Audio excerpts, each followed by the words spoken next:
Aleichem everyone. Today, Bezrat HaShem, we will learn a famous story that Rebbe Nachman of Breslev used to say over, more of a parable, a mashal. We know in the previous shiur and Baruch HaShem that we gave, we explained how the stories of Rebbe Nachman. Rebbe Nachman said the highest of his torah are in his stories. It means unbelievable depth to each word and secrets. The holy tzaddikim that came after Rebbe Nachman, some of them used to say they couldn't even understand the depth of it. From the surface, it looks like simple, nice stories, and that was the point. Rebbe Nachman said, even for the simple people, it wakes them up.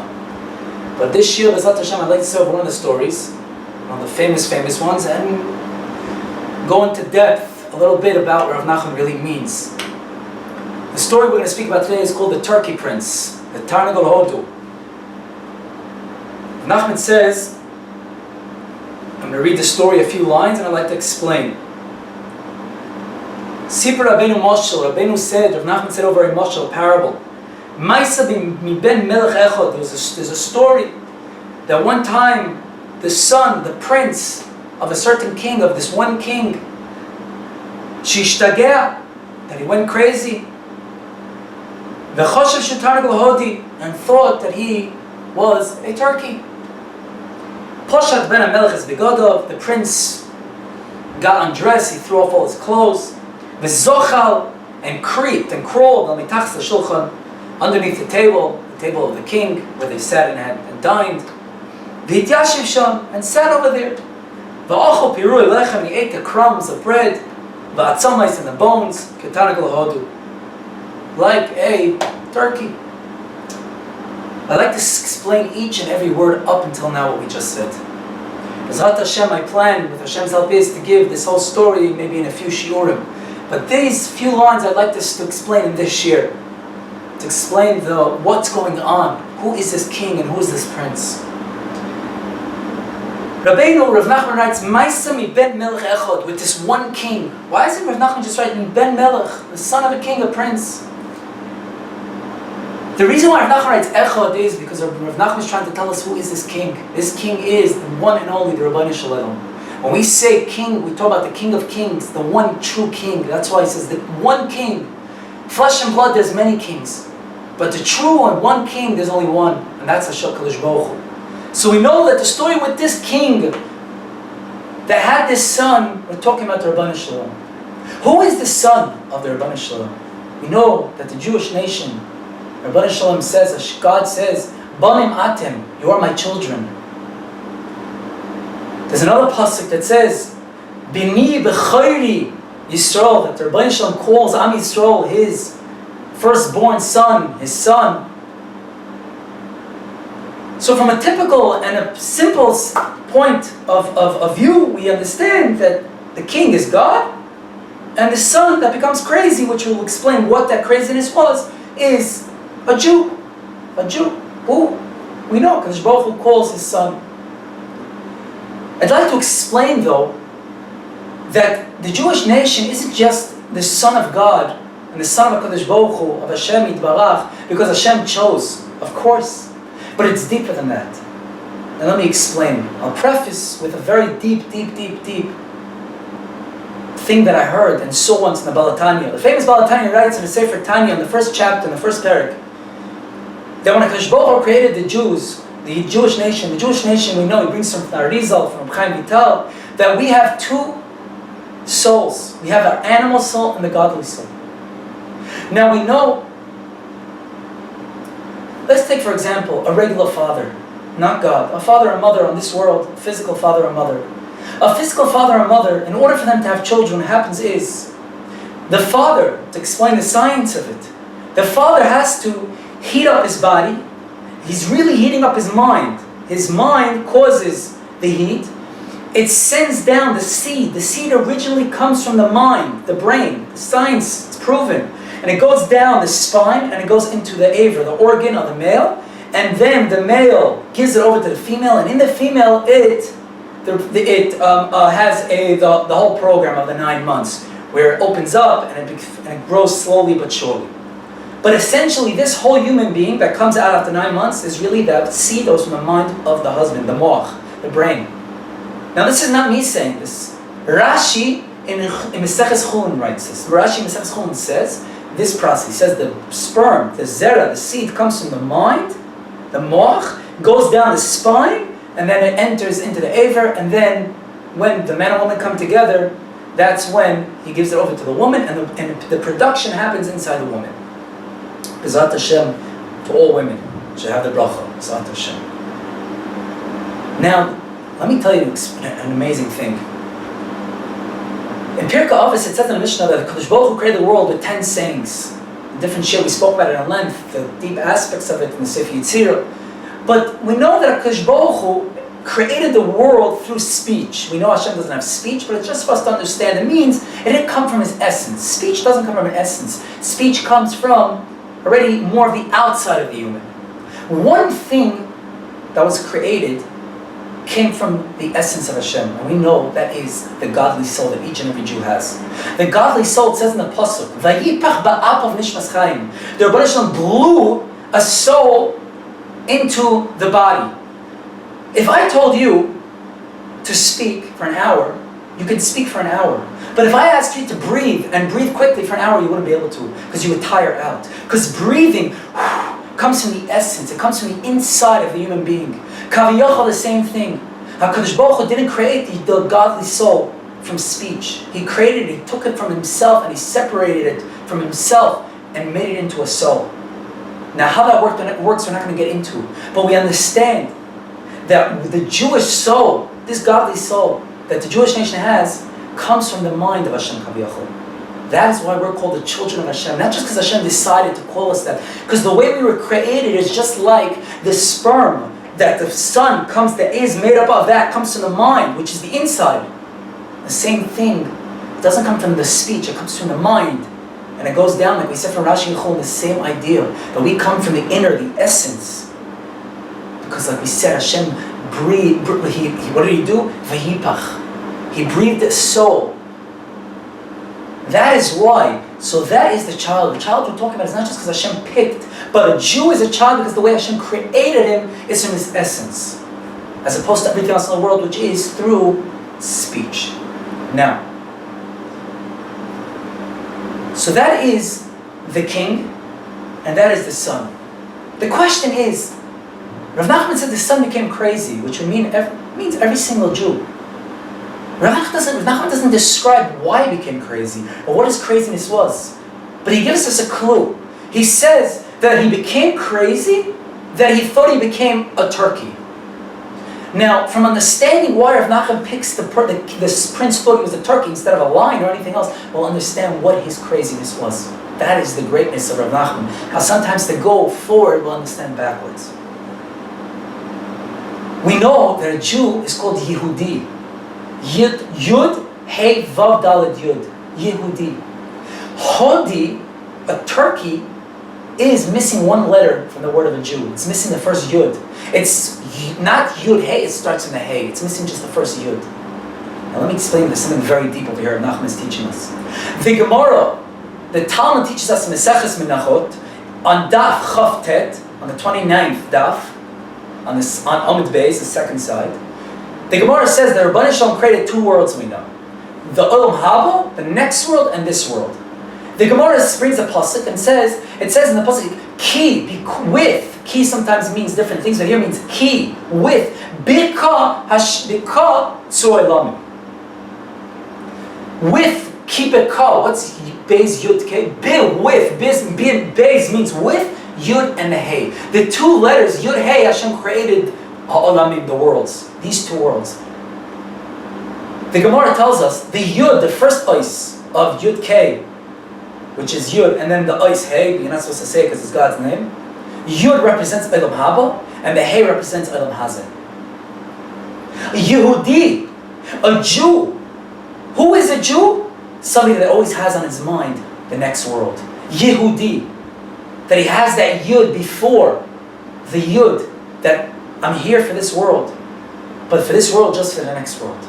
Rebbe Nachman writes an astonishing thing. We know that in the morning, when somebody gets up in the morning, he has to say right away, Moida Ani, before he even washes his hands. Rebbe Nachman says something comes before that even.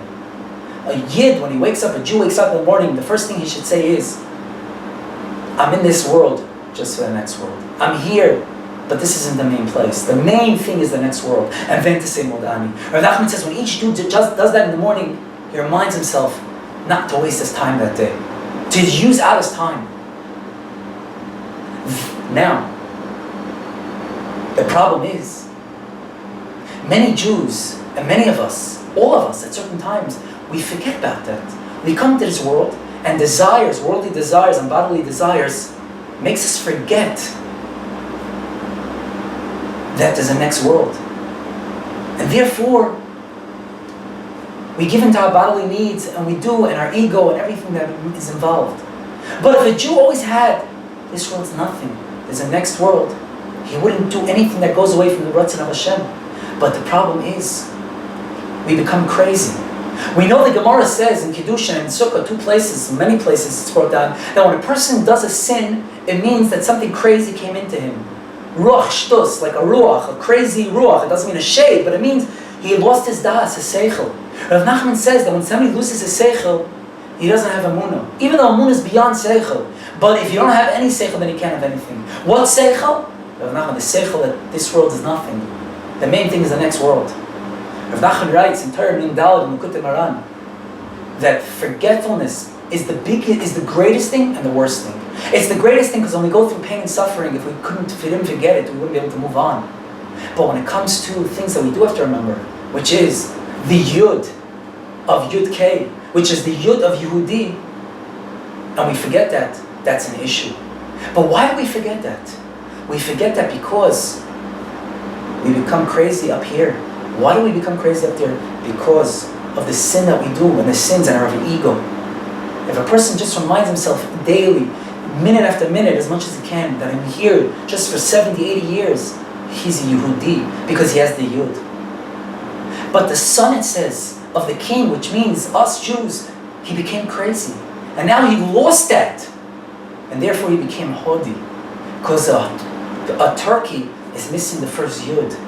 He's missing that goal of I always need to remember and always remind myself that everything I'm doing in this world is just for the next world. And that is the battle. Sometimes we're a Jew, Yehudi, because we remember Olam Haba, which HaShem created with the Ois Yud, and sometimes because we become crazy through our sins, we forget and we become a turkey.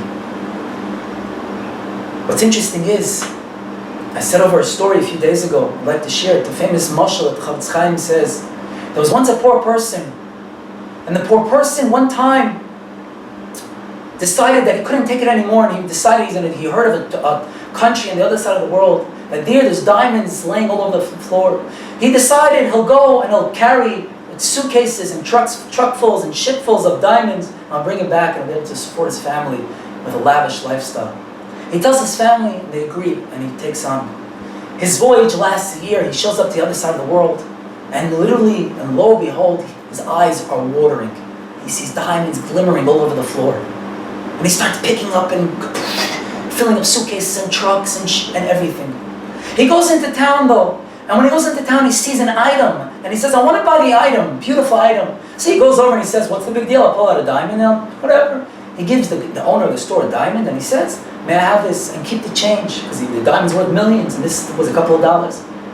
The owner of the store looks at him and says, and with a astonished, laughs at him. He says, over here, diamonds is not payment. Anybody could pick up a diamond from the floor. Diamonds are worth nothing here. Over here, something else is worth. He says, over here, the fats of animals, that is the dollar. That is the Benjamin Franklin. That's the gold and the diamonds. So he says, since I'm here already, I might as well stay a few years and build up a business. Time goes on, and he's a smart guy, and he builds up a business. He has a huge business, a company full of fats and schmaltz, which is the fat of the meat and the chicken and the animals.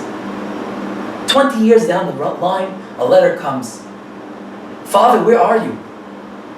Where are you? And he wakes up and he says, how much time I've spent? I have to go home. Comes the day that the ship's about to set sail, and he brings all this fats onto the ship and everything, fats and truckloads and storehouses worth ships and ships. And then about this, the captain says, we're about to set sail. And he goes like this, it hit him. On the other side of the world, fats are nothing. The diamonds are worth everything. And he tells the captain, let me 1 minute. And he jumps off and he swims back and he goes and he gets a couple of diamonds that he sees right near the beach, right near the dock. And he puts a few in his hat and his shoe and he sets sail. And he comes back and his family asks him, "No, where are all the diamonds?" And you can imagine how he felt. And what happened? He pulled out a few diamonds to make them happy that he was able to get the last second. Says the Chavetz Chaim, that's every Jew. The land, the place where we're really from is Olam Haba, up the next world. But we know that when the next world, before Hashem sent us down, the Neshama told Hashem, we don't want free. We don't want free bread. We don't want free pleasure. Send us down so we can work for it. So Hashem said, okay, go collect diamonds. What are those diamonds? Torah, davening, learning Torah, and doing mitzvot. All of it. Person comes to this world though, and in this world over here we see that most of the world, Torah, no, it means nothing, chas v'shalom. Over here it's the fats. It's the desires, the bodily desires, the fats of the animal, the juicy things. And we get stuck in it. But unfortunately, years later, when a person's hair starts turning gray and then white, and he gets the letter, he realizes it's time to go home. He's about to go home. So he says, let me, and he starts grabbing a few things. Says the Chavetz Chaim, sometimes it's too late. Says the Chavetz Chaim, let's not get fooled and continue gathering diamond after diamond after diamond. Because over here, we're just here, we have to go back sooner or later. There's a Mishnah in Perek Avos that I like to say over. In the third Perek Shlishi, Mishnah Chaf Aleph. Hu Omer, it's going Rabbi Kiva, the Tana, the holy Tana Rabbi Kiva says, Hakol Nasim Barovim. Everything in this world is given on collateral. That means Hashem gives us the free will to take whatever we want in this world. Hashem set up the good and the bad. Umitzuda Prusha Kol Chaim, but we're in a net. Because sooner or later death will come. Because nobody can escape death. V'chanut ptucha, but meanwhile this world is like a store. It's up to you, whatever you want to take. Do you want to take the diamonds, like we said, or do you want to take the fats? V'achen v'ni makif, and the store owner, he gives you on credits. You can take as much as you want. V'apinkas patuach v'yad koteves, but the owner of the store is writing down everything that you're taking. And in the end, v'adin din emes v'akol, when you go up, everything there is written, like we just said. The mission is teaching us this thing. Collect the diamonds, even though it's free will. But you know what? Your free will is only those 70, 80 years to 120 years you're here. After that, you go back. And there, they open up the documents. And they show, this is what you took, this is what you took. And if it's good, then they pay you good. If it's bad, then they pay you Rahman al-Itzlan, we don't want to mention. The Chavetz Chaim, another story the Chavetz Chaim I like to say over is, there was one time a traveler that came to Chavetz Chaim's house. And he saw the Chavetz Chaim was living in dire poverty. One chair, one table, broken this, broken that, broken window. And he says to Chavetz Chaim, please let me, I'm a rich person, let me buy you new everything. So Chavetz Chaim says, for what? He says, because you live here. He says, let me ask you, sir, you're traveling, but where's all your fancy things? So he says, but you just said why, because I'm traveling. You live here, where I live, Says the Chavetz Chaim, I'm also traveling. In this world, I'm not living, I'm traveling through. This world is just a prozor, like the Mitzvah Shem said, it's just a hallway into the main. He says, what do I need over here? Over there is where I have to set up shop. And that's what I'm doing now. Rebbe Nachman in the Sefer Koich Or, from the big Breslev Manigim 400 years ago, tremendous Mekubal, who has a very deep parish on Kutzmar, brings down in one of his other svarim, in Koich Or, he says, what's life? Life is compared to a person that does a grave sin to the government. And the government says, we have to kill you. They send two horses, a black horse and a white horse. And the horse leads the wagon with the person, and the person goes. And as he's going towards death, to the gallows, he sees on the side parties and all different desires. Is the person for 1 second going to look and try to have the desire? He knows next minute he's dying. He's begging for his life. He's in panic. He's in anxiety. Says Rav Bar Nachman, that's our lives. The black horse and the white horse that lead us in life is night and day. Every day and night that goes by, we're getting closer to the end, to the time where it's the finish line. Says Rav Bar Nachman, are you going to let these stupid desires and festivities, are they really going to mess you up? Are you going to stop and look around and waste your time? Of course not. You're going to use every second you can to scream to HaShem to save you and help you and do the right thing. That is Yehudi, not Hodi. That's a Jew, not a turkey. That is a Jew that has the Yud, that he has Olam Haba always inside of him. Then it says in the story we said that he took off his clothes. Pashid ben HaMelech's begodah. What is Rav Nachman? He took off his clothes.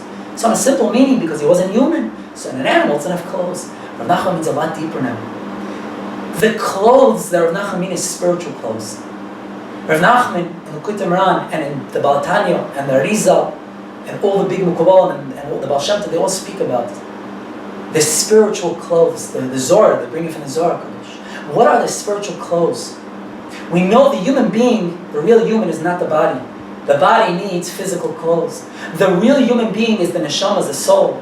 Like we know, the Arizal writes, he brings in the pasuk in Eiv, Yalbishei bisari al atzmi, I will wear my flesh on me. So we see the body is not him, because the flesh is on him. What's him? The soul.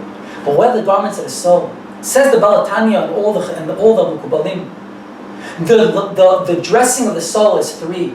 Is action, which is Maaseh, Dibur, which is speech, and Machshava, thought. We know there's three worlds. There's the world of action, there's the world of thought, and there's the world of speech. When a person doesn't have Olam Haba in his mind, he throws away. He says whatever he wants. He thinks whatever he wants, and he does whatever he wants. He throws away his spiritual levushim. Says the Baal Tanya, these spiritual levushim are like antennas for the soul to get bounty. When you ruin the soul, we never can ruin, because the soul is a piece of God. But when we do averot and we do all these bad things, what happens? We ruin the antennas and we don't get the bounty, and that's when we go crazy. Like we said, he became crazy. That's when we're going nuts. Our mind, we have bilbulim and all different things, because we don't have the spiritual bounty. We don't have the clarity that Hashem sends us. We don't have the or, because we're wounded by our speech and all that, and we have to do big tshuva. That is what Rav Nachman means, the levushim. Rav Nachman continues and says, "V'zochal mitachas l'shulchan," and he crept underneath the table. What table? What's Rav Nachman saying? He crept under the table. Let me explain. The zoichel means creeping, but zoichel in Hebrew also means a reptile. Creeping, but something that creeps, which is a reptile. When we talk about a reptile that creeps, we always speak about, we know, the Zohar, which is what? The serpent, the Nachash. Let's explain something. The Nachash, go back to Adam Rishon. What happened? The Nachash, why did the Nachash want Adam to sin? So the Medrash tells us, because Adam saw the serpent, the snake, saw Adam and Chava having relations, and he had desire for Chava. He had sexual lust for Chava. In those times, the snake, we know, had legs. He was a big form. Only later, after he sinned, Hashem cut off his legs. What does it say? It says that he wanted, because he had ego, he wanted for himself Chava. He wasn't happy with what Hashem gave him. Furthermore, what did he tell? The pasuk says, he tells Chava, the Nachash, that if you eat from this, you'll become God. The whole sin was one thing of ego becoming greater than what Hashem wanted. When a person doesn't have Olam Haba on his mind, he becomes the serpent, he becomes the Nachash that's inside of himself. That Nachash, the Kabbalah explains, the ego, is where I want more than what Hashem. I want more money, I want more women, I want more this. A person has to understand. It's not easy, and we fall, but at least work on it. I want to beat it. We have to beat this, because this serpent's inside of all of us. That's the Yetzer Hara. It's that ego that's pushing us for wanting more. It's that creeping that's inside that we creep. And that's what happened. When the prince became crazy and he forgot the Yud of Olam Haba, he thought he saw. He's like the Pirkei Avos says, the Mishnah. The store's open, and he decided, let me go and I'm going to grab anything I want and everything I want. That is the Zoichel. What does it mean under this table though? Let me explain. What is the Shulchan? The Shulchan means the Shulchan Aruch. We know, what's the Shulchan Aruch? The Shulchan Aruch is laws, halachic laws that were written to teach us, it teaches us what the Torah wants. What the Torah represents, the will of God. It's based on the 613 mitzvot. When somebody wants all the desires in the world, and he doesn't have the Yud, and he becomes the turkey, and he doesn't have those spiritual garments, then he's not worried about what the Torah says. So he goes underneath the Torah, and he does whatever he wants. He doesn't listen to what the Shulchan Aruch says. The Shulchan. How do we know that the Torah is like a Shulchan? It says, "Ve'el mishpatim asher tasim lifneim." Rashi says in Parshas Mishpatim, what does it mean, tasim lifneim? Rashi says that Hashem told Moshe Rabbeinu, teach the Torah to the Jews lifneim, like an open table, like all the delicacies, that they should understand everything. The Torah is a guide. The word Torah means hayira'ah. It's like a teacher. It teaches us how to act in each instance. But when a person's not interested because his ego tells him, I don't care, he's not worried about what the Torah wants from him. He's not worried about what HaShem wants from him. So he goes underneath the table. Reb Chaim Vital brings from his Rebbe, the Arizal, in Sefer Shara Kedusha. Why are there 613 mitzvot? Because there's 613 parts of a human. Which 613? There's 248 limbs and 365 gidin veins. Each mitzvah represents a different one. When you do the mitzvah, it's 613 channels. You bring the bounty to that part, that limb. When, God forbid, you don't do the mitzvah, and even worse, when you do an avera, which is even the worst, that's the lowest, then you what? It's like a pipe that has water, kavyachol. What happens? You make a hole in it. The water spreads out. It never comes to you. You ruin it. A Torah teaches you how to bring down the shefa. It's 613 to each limb to bring down the bounty into your body, into your soul, because your soul has 613 parts. Like we said, because we said the physical body is just a representation of the spiritual body. When a person doesn't have the Ilam Haba in his mind, he runs after worldly things, desires, cheap desires. And we're all to blame, because we all have that. But not to blame that we do it, to blame that we don't daven on it. Because Hashem expects us to fall, but He wants us to pick ourselves up and daven on it. But that is tachas hashulchan. He goes underneath the table. That's what Nachman means. That when a person becomes a tarnagol and he gets rid of the levushim, everything, he doesn't care anymore about the mitzvot, so he becomes underneath the table which is the Shulchan Aruch, the Torah, which teaches us how to act, how to bring the bounty into each of our vessels, into each of our 613 vessels of the soul.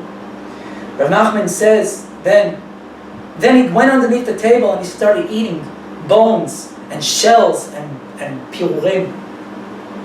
Because when a person comes to such a state where he's not interested in doing anything what the Torah wants, what happens?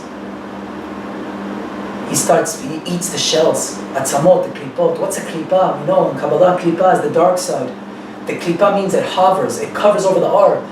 There's nothing that's giving him spiritual sustenance. He has a spiritual soul, a godly soul, but it's so covered up by all the klipot that he eats, which is all the desires, all the little breadcrumbs, which is nothing. It's false desires, false happiness. It's based on what everybody else thinks until one day he crashes. And hopefully he does crash. Because when you crash, at least you have a chance to make it back. Some people live their whole life in the falseness. It's a gift if Hashem gives you pain and suffering. That's why I tell people, many people ask me, why am I suffering so much? I said, now you're doing tshuva. Hashem is sending you all the suffering now. Because now is when you need to clean yourself out. So if you're suffering, you should smile. Because if you're not suffering, that means you're still dreaming in dreamland. This prince came into dreamland. He started eating the bones, the klipot. He started touching all the earthly desires, not true spirituality. And he covered himself, completely covered himself, his spiritual essence, with all this darkness, which is klipa. Because he was underneath, he wasn't doing what the Shulchan Aruch, what the Torah says, and he didn't have those levushim, it's all tied in. And what happens with a person like that? He's underneath, he's in the dust. He's in the dust. But we have to remember, he does have a spiritual soul. And in the next Shur B'ezrat Hashem, we will continue in part 2, how it's still possible. And Rav Nachman will give us the remedy for us and for other people, how to help them to get out. How even though to concentrate on that holy soul that's still inside of him, that even though he doesn't have the holy levushim, and even though he's right now a tarnagol because he doesn't have Ilam Haba in his mind, well, we could bring the Yud back and bring back his das, his knowledge, because knowledge is the what? That we're not here forever. As much as we think that who knows what, but we're not. And we will have to answer, like it says in Mishnah and Pirkei Avos. It's all written down on the card. And B'ezrat Hashem, without even knowing yet about how to get ourselves out, but to understand that there is such a thing, we understand now where we're holding and where it comes from. That's the first step of what? Of getting better. Getting better starts off with understanding what the issue is, and now we explain what the issue is. The issue is that you became a turkey. You don't have the yud anymore. You're not thinking about that. You're too stuck over here. And you're covered. Because you don't have any more of the spiritual coverings. We said the spiritual coverings is when you strengthen with Torah, which is the Shulchan Aruch, the Torah. But now you're covering yourself with not spiritual coverings, with klipot, which is the opposite. It's covering the neshama with not or a bounty. It's coming from choshech, from darkness. And Bezrat Hashem, the next shiur will explain how the person got out. But first we should we should concentrate and understand what this level is, because understanding the level itself is the first step of getting better.